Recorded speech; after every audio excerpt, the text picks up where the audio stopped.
Good morning and welcome to Live with the County here in Santa Clara. My name is Mariana Moles and I'm a Public Information Officer here with the Emergency Operations Center. And today we're going to be spending some time answering some questions that the community sends to us through social media and our FAQ inbox. We do want to let you know that safety is a priority here at the Emergency Operations Center, and we do follow all of the COVID-19 guidelines that every other workplace and everybody else is following. So for this segment, our face coverings are removed so that our American Sign Language interpreters can understand us and all the information that we're sharing with you today. Just a quick update before we get started on the total case count. We hit 10,000 cases over the weekend. It's a grim milestone for the county. We are currently at 10,626 cases, 191 deaths, no new deaths as of today. Our thoughts and prayers are with the families who have lost loved ones to COVID-19. So we have Todd here today, our FAQ guru. I don't know about that. And so we get so many questions from the community. Yeah. We work so hard to answer everybody's question the best that we can with the information that we have available. So let's just kick things off. What should a business do if an employee tests positive for COVID-19 and has been at the workplace while positive? What should an employee do if they test positive and have been attending work? This is important because we just announced Costco had cases, and this is going to happen. Yeah, absolutely. And COVID isn't going anywhere. It's living within our workplaces. Obviously, what happened last week. So chronologically, what should happen is if an employee does test positive for COVID-19, they should immediately notify their employer, to which that employer should immediately notify the county. And we have those resources available on our website under our businesses and workplace guidances.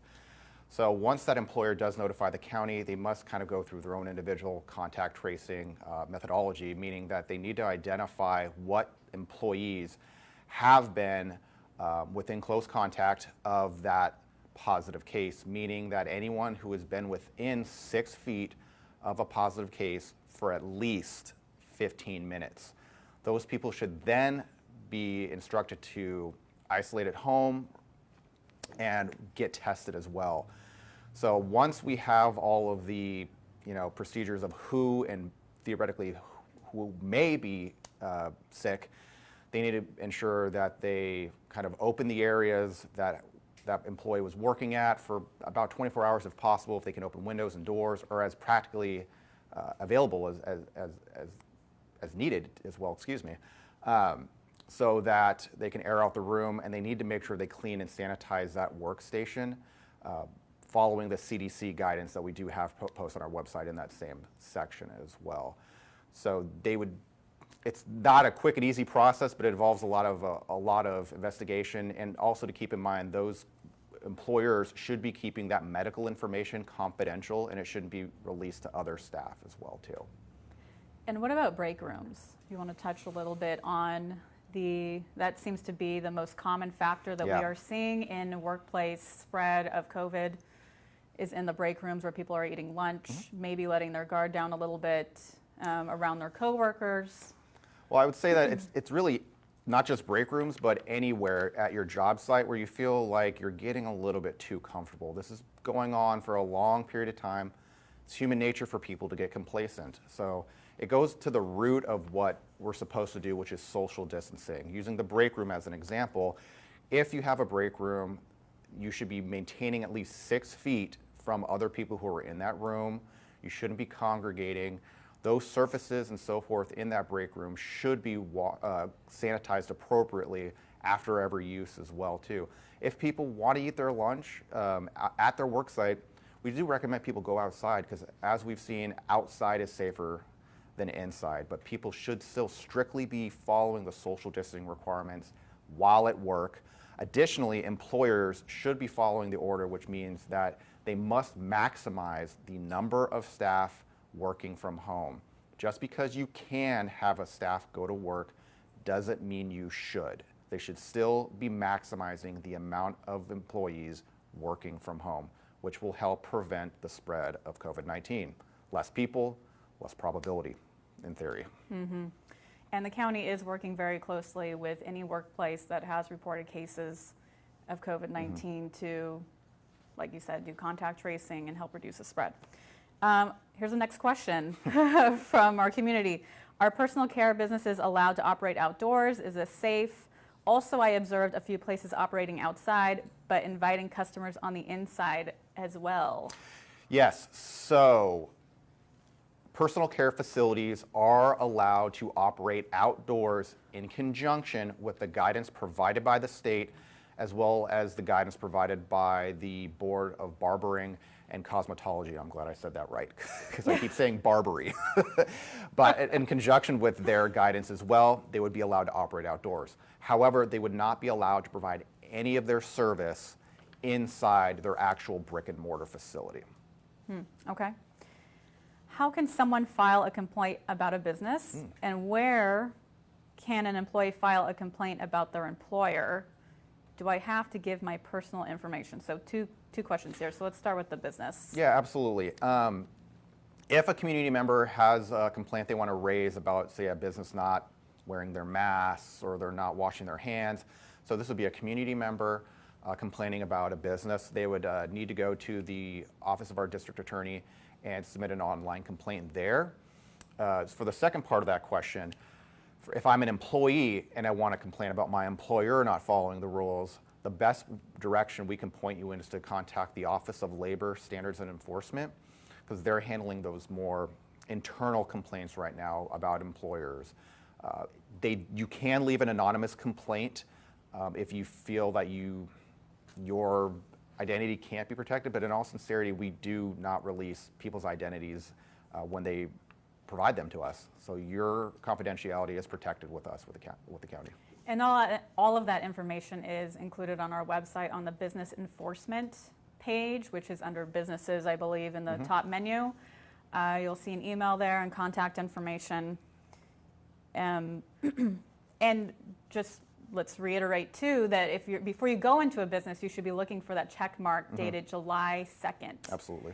And if a business does not have that displayed, we recommend that you can alert the business and say, hey, you need to hang this. And you could also maybe rethink about going inside there because they may not be practicing social distancing protocols.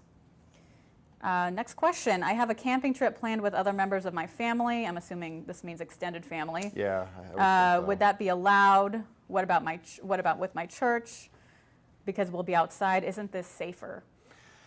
So at this time, the state has provided instruction that outdoor gatherings of any kind with any members outside of your household are not to be allowed. And I know this is a point we kind of keep hammering in, and it keeps coming up in different spectrums. Can I do this? Can I do that? How is this safe or how is it not? But at this time, the state has provided guidance that outdoor gatherings or indoor gatherings of any kind are not to occur, as we are seeing that gatherings are providing a lot of cases with members outside of your household. And I think it just goes again to the complacency of people not thinking they're sick and thinking that because they have, provided their time at home, they would be allowed to do this. So gatherings of any kind, we understand you miss your family, I miss mine, it's not allowed to occur at this time. Yeah, I haven't seen my family in months, which is unheard of for Same. us. Unheard of. Are subcontracting companies required to submit a SDP? You maybe hear this acronym floating around. SDP stands for Social Distancing Protocols. Are companies required to submit these to the general contractor? Yes. Yes, subcontractors are required to submit their social distancing protocol to the general contractor, as well as other independent contractors in other positions in this county, like, for example, hairdressers, nail salon techs. If you're an independent contractor, you would be required to generate your own social distancing protocol and to provide it to your employer at that time as well. Yeah. Should preschools be following the guidance we have posted for K through 12 on our website? So this is a question we have been receiving a lot of inquiries about. So from our understanding at this point in time, preschools should be following our guidance for childcare, and then anything from K to 12 should be following the guidance we have on our website. This may change in the future, but at this time, if you're a preschool, please follow the guidance we have for childcare, and for those other institutions, you're going to need to follow the K through 12 protocols that we have posted on our website. And you're referring to the directives? Correct. The directives that we have. Which of, there are 12 now? There's a lot. There's a lot, yes. Yes, we're honing in on a lot of the specifics for some of these industries. But Absolutely. each of these directives does have their own web page, and you can control F to find what you're looking for, and all of it is on there. How can employers ensure their employees are social distancing while at the workplace? So going back to the workplace again. Yeah, and it kind of goes back to that initial question, is really just if employers are maximizing the amount of staff that are working from home, this will alleviate a lot of that social distancing issue. But with those staff that are still on site, they still need to make sure they're 6 feet away from their other members of that work. They need to wear their masks when indoors and outdoors when they're not exercising. So all the protocols fall into place. Again, if you're on your lunch, eat outside or eat in an area where you can maintain that social distancing as well, because when you're eating, your mask's not on. And we're starting to see, or we have seen, that masks are a big deterrent for spreading COVID-19. So social distancing protocols are really key for preventing the spread of COVID, especially when in the workplace. And going back to the comfort level, here we're following everything, but we do get comfortable with each other, and so something that we kind of just do out of habit now is if we feel like somebody's getting too close, we take a step back. Yeah. And that indicates to the person that, okay, you're a little too close, and we've noticed that when we do that, the other person also takes a step back, because we have mentally acknowledged that we are standing too close to each other, because we do spend many, many hours together.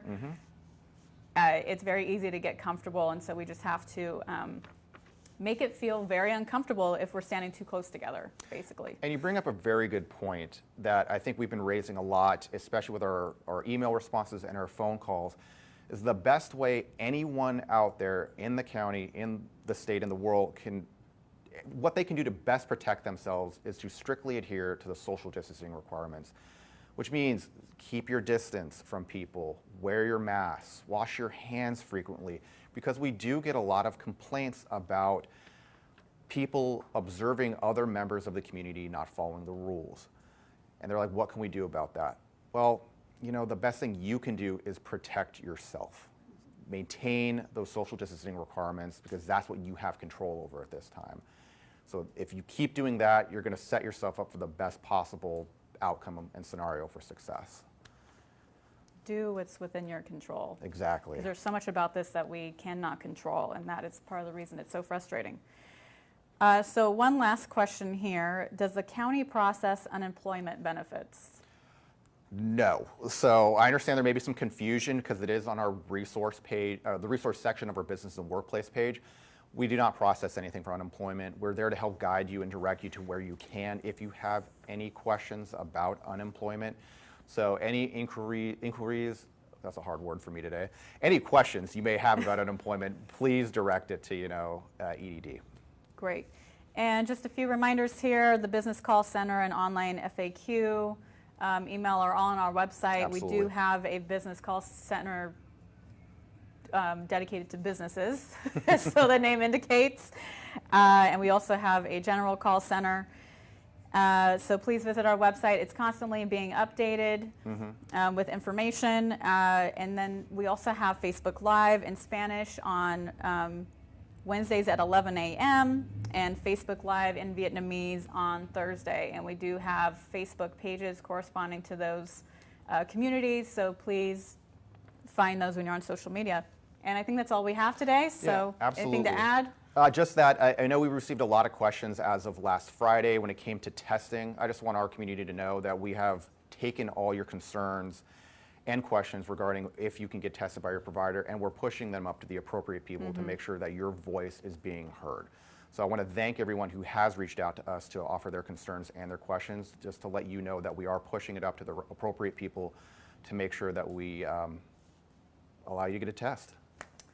Yes, we do take that feedback seriously, and some of the changes you will be seeing in the pop-up sites, for instance, come from direct feedback from the community.